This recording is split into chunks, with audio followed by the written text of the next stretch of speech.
আনিসুর রহমান জিকো বাংলাদেশের ফুটবল সমর্থকদের মাঝে এক সুপরিচিত নাম। যতটা না সুপরিচিত তার চাইতেও বেশি যেন আক্ষেপের নাম এই আনিসুর রহমান জিকোই। দীর্ঘদিন বাংলাদেশে জাতীয় ফুটবল দলের গোলবারের দায়িত্ব সামলেছেন।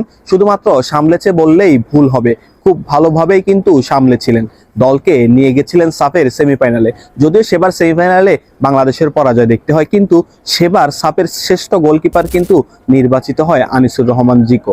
তারপর নিজের ভুল, পারফরমেন্স, নিষেধাজ্ঞা সবকিছু মিলিয়ে তার আর জাতীয় দলে ফিরে আসা হয়নি। শুধুমাত্র জাতীয় দলেই নয়, সেই তারপর থেকেই কিন্তু ক্লাবেও অনেকটা অনিয়মিত হয়ে পড়ে।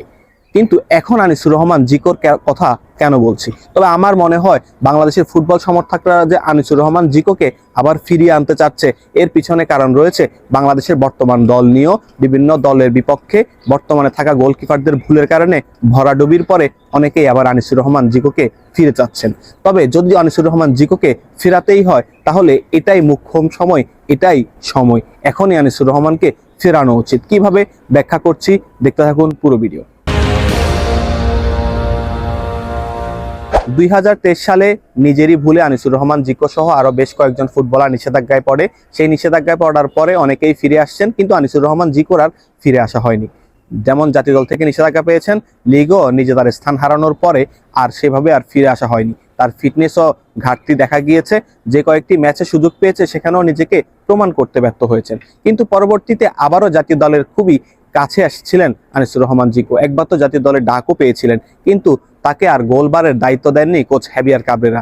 কিন্তু ওইবারের পরে কোচ হ্যাভিয়ার কাবরেরাকে নিয়ে আনিসুর রহমান জিকো মিডিয়াতে যে ধরনের অভিযোগগুলো তুলেন, তারপরে কোচ হ্যাভিয়ার কাবরেরা তাকে আর কখনোই জাতীয় দলে ডাকেননি। কিন্তু এখন আবারও আনিসুর রহমান জিকো আলোচনায়।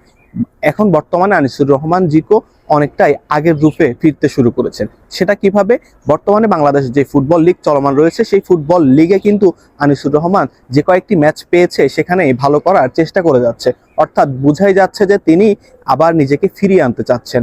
এই যে ফুটবল লিগ শুরু হওয়ার পূর্বে অনেকেই চেয়েছিলেন আনিসুর রহমান জিকো যেন বসুন্ধরা কিংস ছাড়েন, কেননা তার গেম টাইম প্রয়োজন। কিন্তু যখন দেখা গেল তিনি বসুন্ধরা কিংসেই থেকে গেলেন, অনেকেই হতাশ হয়েছিলেন তার এই থেকে যাওয়া দেখে। কিন্তু সর্বশেষ মেহেদী হাসান শ্রাবণকে ছাপিয়ে কয়েকটা ম্যাচে সুযোগ পান এবং এখনো পর্যন্ত যদি ভুল করে না থাকি বাংলাদেশ ফুটবল লিগে 9টি ম্যাচ খেলেছেন, যেখানে 3টি ক্লিন শিট রেখেছেন এবং পেনাল্টিও কিন্তু সেভ করার তার রেকর্ড রয়েছে এবারে।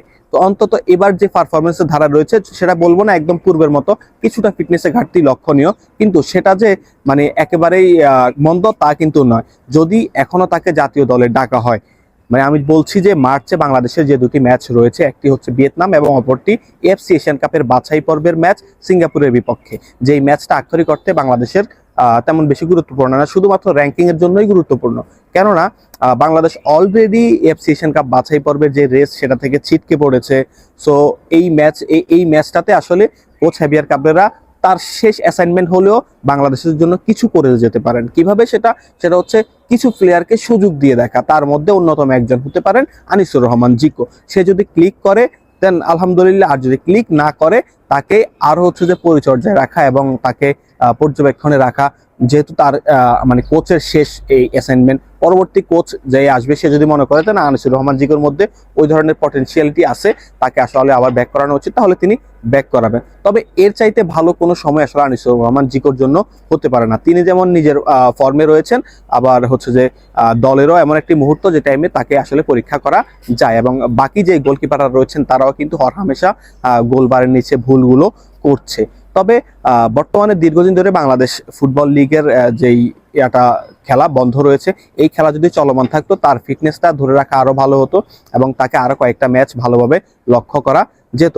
আপনাদের কি মনে হয় আনিসুর রহমান জিকোকে আবারও জাতীয় দলে দেখতে চান কিনা সেটা কমেন্ট বক্সে জানান। এবং আনিসুর রহমান জিকো সহ বাংলাদেশ ফুটবলের কোনো বিষয়ে যদি কোনো প্রশ্ন থেকে থাকে সেটা কমেন্ট বক্সে প্রশ্ন করতে পারেন। দেখা হচ্ছে পরবর্তী ভিডিওতে। ভালো থাকবেন, সুস্থ থাকবেন, আসসালামু আলাইকুম।